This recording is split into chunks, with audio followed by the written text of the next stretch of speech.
Hi, it's Dwyer. It's July 1st, 2025.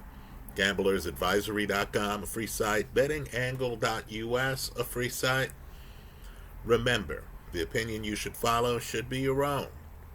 Just consider this video to be a second opinion from a complete stranger online. Now, this video is really more of a fan video than it is a prediction gambling video. But let's talk about some serious things. I know this might sound trivial to people, but I know gamblers need to take a look at stuff like this, right? I know fight fans in general need to take a look at stuff like this. In my opinion, one man's opinion, there is a revolt taking place among boxing fans, right? It's a flat-out revolt, folks. Fighters who have a lot of movement, who move away from you, don't really engage you, beat you with technical skills, the ability to not get hit, the ability to throw crisp counters.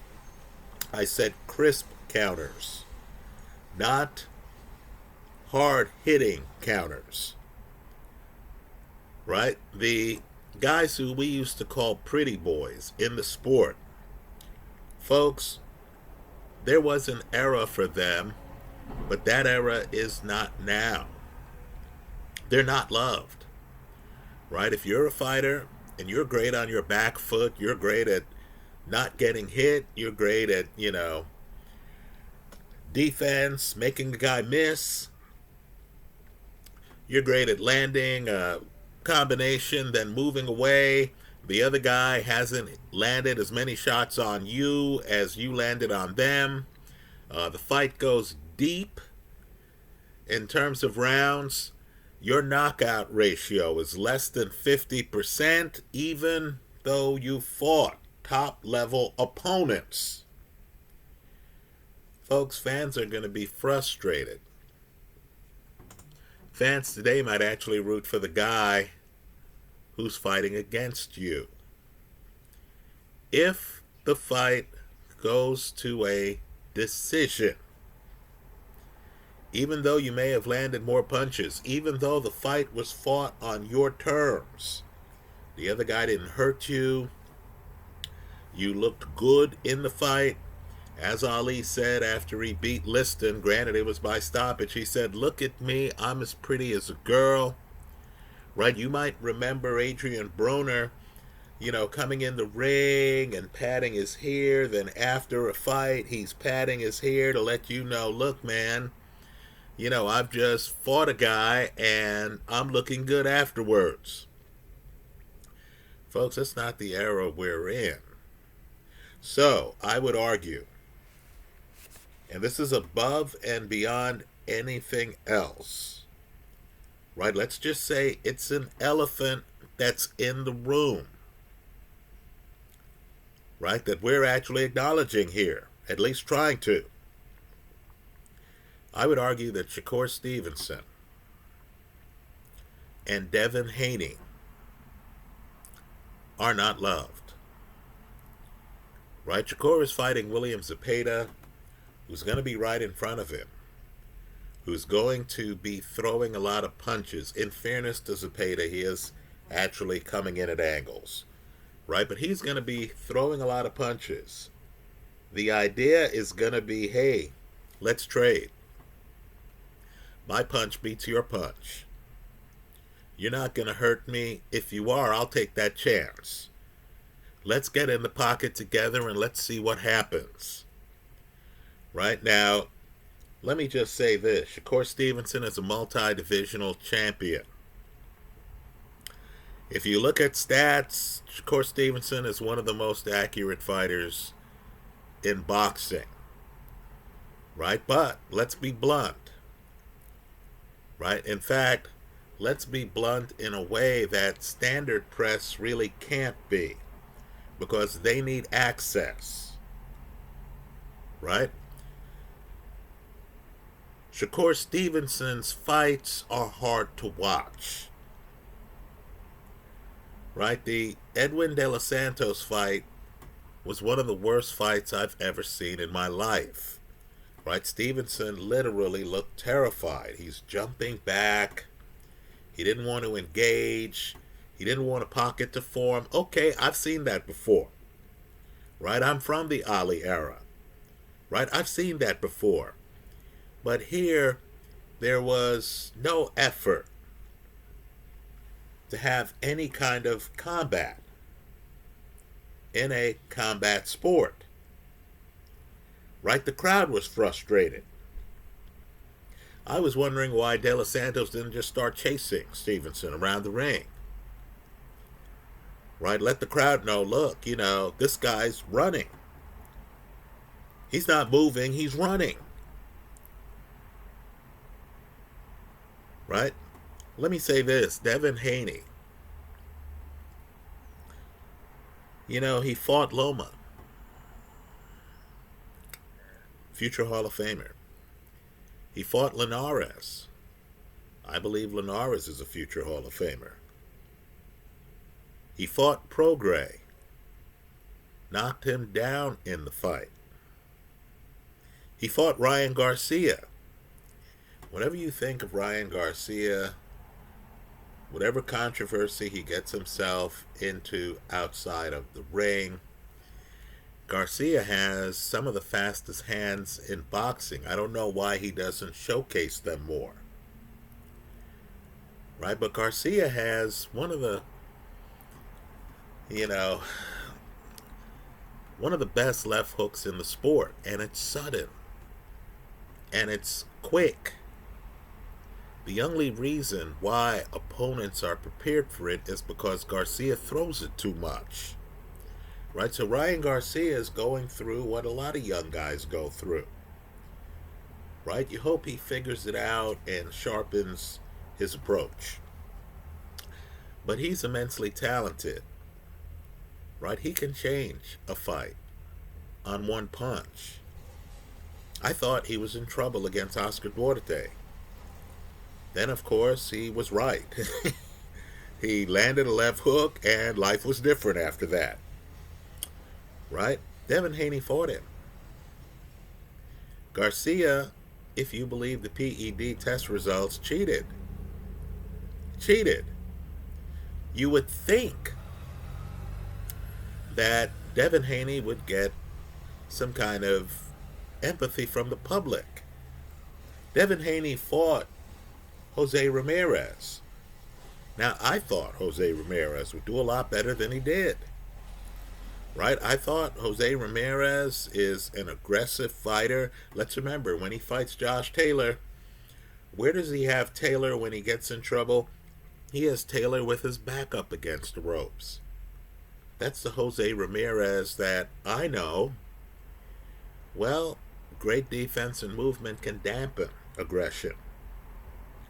Devin Haney, in a fight where not a lot of punches were thrown, used movement to dampen and frustrate Jose Ramirez's aggression.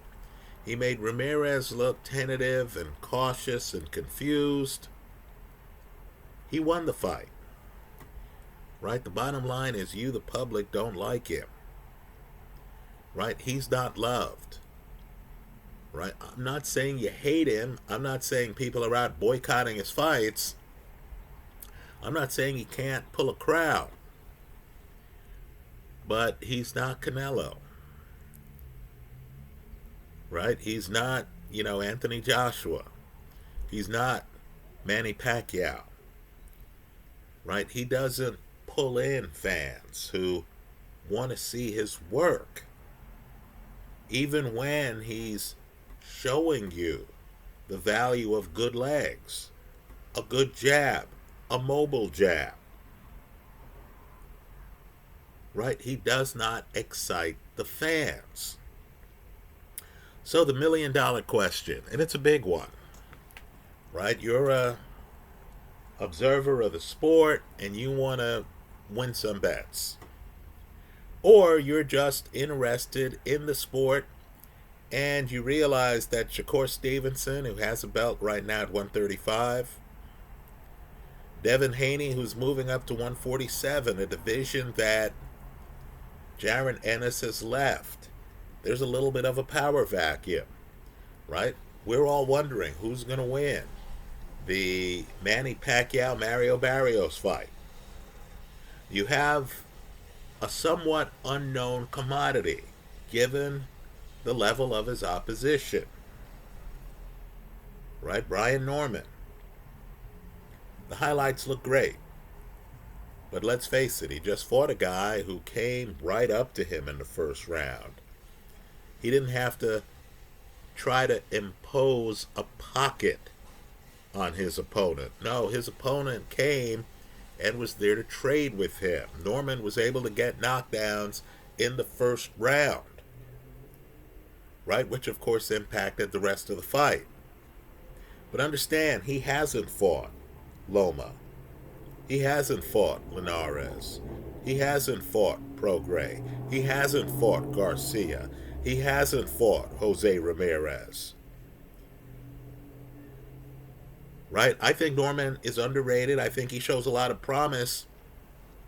But that's based on films against people other than, let's say, Kambosos, who, of course, Haney fought multiple times.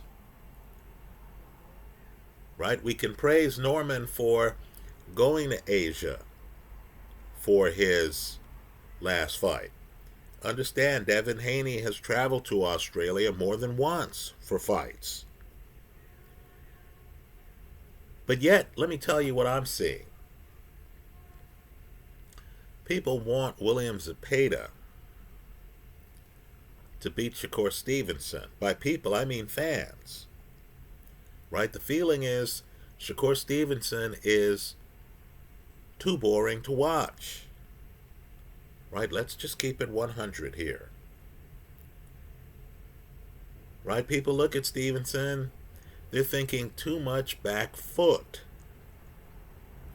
I tuned into a Stevenson fight, and Stevenson's having an ongoing conversation with his corner, and Stevenson's talking about how he wants to knock out the other guy and stuff like that.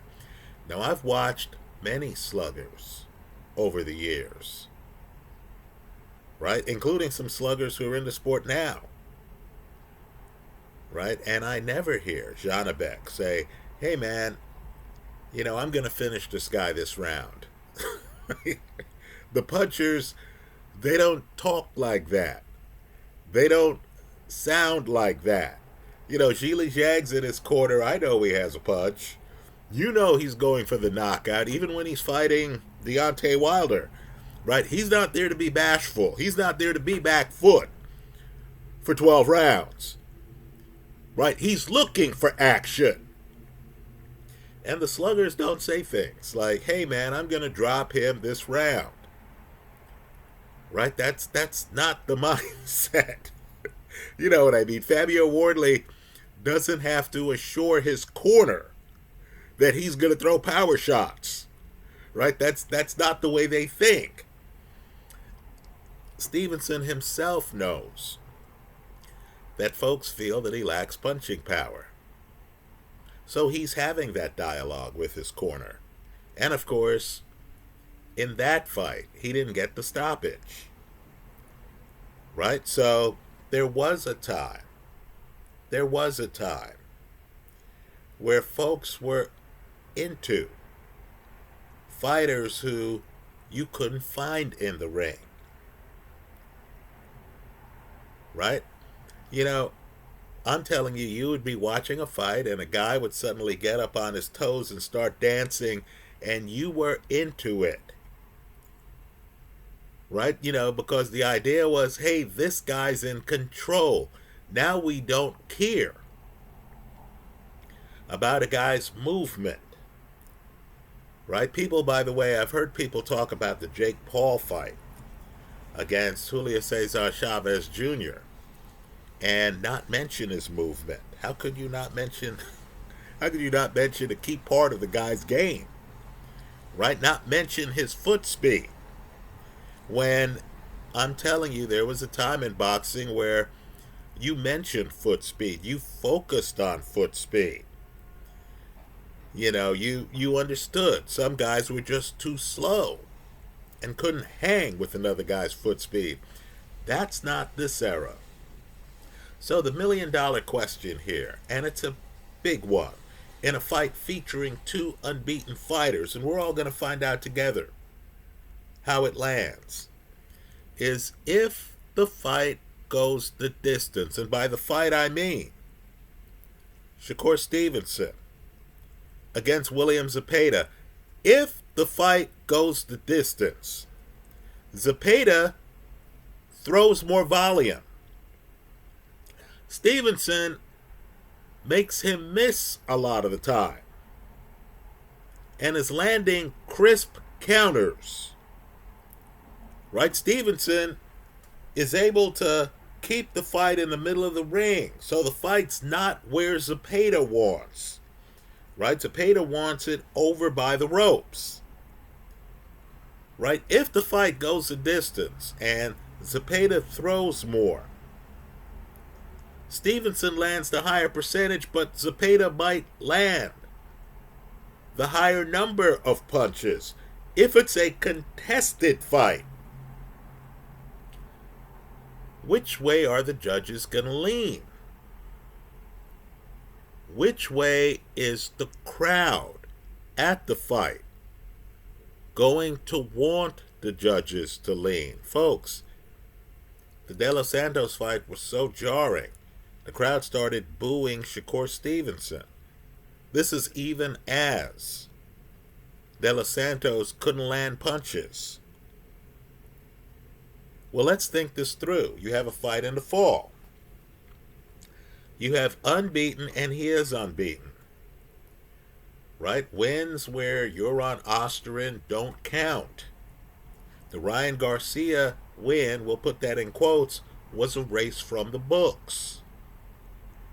But what happens if lesser known, higher volume? Brian Norman goes looking for Devin Haney. What if Brian Norman throws more punches? What if it's Haney who wants to avoid the pocket? Right? Let's say Haney lands some very crisp counters. Let's say Haney's jab actually marks up Brian Norman's face. Let's say Norman has a swollen eye. Norman has a very good jab too. But Norman needs you more in front of him than Devin Haney does. Right? If it's a close fight, let's be clear here too. Haney got hit with a number of Ryan Garcia left hooks. He gets dropped 3 times in that fight. Right? Ryan Garcia was able to land his obvious bellwether punch. Norman has an excellent left hook. Right? What if Norman lands it a couple of times? Let's say it's a spirited fight. Which way is the crowd going to want that fight scored? Right? Is Devin Haney popular enough where the mood in the room is going to be that Norman's untested and he's fighting a master? And unless he gets the master off his game, unless he finds a way to get Haney to stop moving, unless he finds a way to dodge Haney's jab, unless he finds a way to slow down Haney's stamina. Haney has great stamina. Right? Is the mood in the room going to be pro-Haney or anti-Haney? Let's leave that question open here to you two. In the comment section of this video, you tell us, Shakur Stevenson, William Zepeda. If it's a close fight, what's the mood in the room going to be? Is it going to be one of, finally, some guy is actually hunting Shakur Stevenson? Some guy is actually forcing Shakur Stevenson to fight back? Or is it going to be, look at Zepeda. He's like a bull dealing with a matador who he can't find. Right, folks? I'm going to leave it open. Let's have a continuing dialogue here. Right? I believe in boxing today, we don't appreciate movers. Right? I think the mindset now is that Shakur Stevenson doesn't engage enough. Devin Haney doesn't engage enough. Right? Bob Arum, the famous promoter, is calling Haney a track star. And he doesn't mean that in a favorable way. Right? He's calling Haney a track star. You have promoters saying, hey, I'll give an incentive for a knockout. Now, this is in a fight featuring a guy really jumping up 3 weight classes, right? Because he had a cup of coffee at 154 in a fight where he didn't get a stoppage, and he's jumping up in weight to fight a guy with a heavy punch, a very healthy KO percentage, right? Who, of course, has the belts at 168. And they're offering a knockout incentive. That's the era we're in, right? People aren't even acknowledging that the odds of the smaller guy, the historically smaller guy, right now they look like they're around the same size. But the historically smaller guy, the guy with no pro experience at middleweight or super middleweight, right? None. Scant experience at 154 professionally. They're offering a knockout incentive with no acknowledgement that the guy who's fought one fight above 147 has little chance of getting a stoppage. Of course, the guy he's fighting has never been stopped. And, of course, he's fighting that guy at the guy's weight class. So just understand, we're in an era of contempt. Contempt for movers. Right now, in fairness to Ali, let me say this. In fact, let's go before Ali. Ray Robinson, who really emphasized movement, right? Who Ali copied, was a boxer puncher. Got a lot of knockouts. Right? Famous moment. He beats the daylights out of Jake LaMotta. Right? LaMotta looks at him. The ref, I believe, stops the fight. LaMotta is taking a lot of punishment. And LaMotta basically says to Ray Robinson, Ray, you couldn't knock me down. Right? Famous moment in boxing. I'm paraphrasing, but he basically says to Ray Robinson, Ray, you couldn't knock me down.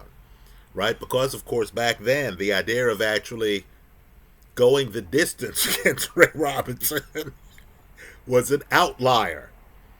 Right? With Ali, the Ali in the 60s, the one who's dancing, used to predict rounds when he would stop you. Right? Used to predict rounds. He was that proficient as a knockout puncher, right? Liston doesn't go the distance in either fight. Henry Cooper, I mentioned Cooper because Cooper knocked down Ali, doesn't go the distance in either fight. Cleveland Williams doesn't go the distance. right? Ernie Terrell goes the distance. People felt Ali carried him because Terrell called Ali Cassius Clay by his slave name, right? So Ali, that's the what's my name fight, right? Zora Fali, the claim was that Ali called around, was outgunning Fali, right? I've looked at the tape. I don't believe this is true, but the claim was that he was outgunning Fali, could have ended the fight earlier, but waited until the round he called to end the fight, right? So Ali's actually a guy stopping people in the 1960s. But I get the feeling that if we saw Ali today and he's on his back foot and he's moving around and stuff like that, he wouldn't be viewed favorably. Right? I believe the feeling would be, hey, you know, this guy's avoiding the action. Right? We're here to see Joshua, Wilder, Wardley. You know, we're not here to see a guy who's going to avoid the action. Right? Let me say this too. I know many people are thinking Usyk. Right? Let me point out that Usyk ironically did stop Daniel Dubois, his next opponent. Right? But I will say that the bias against movers is such that, let's face it, Usyk was the underdog when he faced AJ the first time. Usyk was the underdog when he faced Fury the first time. Right? Well, let me just say that here, if you're rooting for Shakur Stevenson, if you're betting on Stevenson, and if you're betting on Devin Haney, I'm just telling you, the room might be against you. And that's with two guys, both of these guys, Stevenson and Haney, with unbeaten backgrounds and several major wins. Those are my thoughts. I look forward to your comments. I hope you leave them in the comments section of this YouTube video. Thanks for stopping by.